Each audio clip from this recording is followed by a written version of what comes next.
मंडळी, इथे मी आज बनवत आहे फ्लावरचे पराठे. तर ज्यांना फ्लावर आवडत नाही भाजी वगैरे त्यांच्यासाठी खूप छान आहे आणि आवडीने खातील, कळणार पण नाही की हे फ्लावरचे पराठे आहे.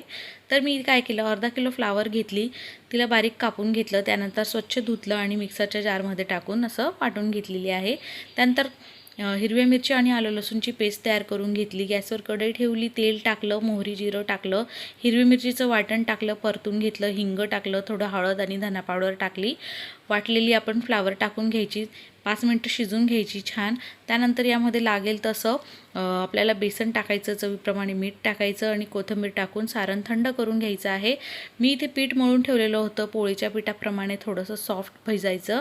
त्यानंतर इथं एक उंडा घेतला, कोरडं पीठ लावून थोडं लाटून घेतलं आणि त्यामध्ये सारण भरून छान पॅक करून दुमडून घेतलं. सुकं पीठ लावून पराठा लाटून घेतला, गरम गरम तव्यावर छान शेकून तूप लावून गरमागरम मुलांना दिला. खूप आवडीने खातात, नक्की करून बघा.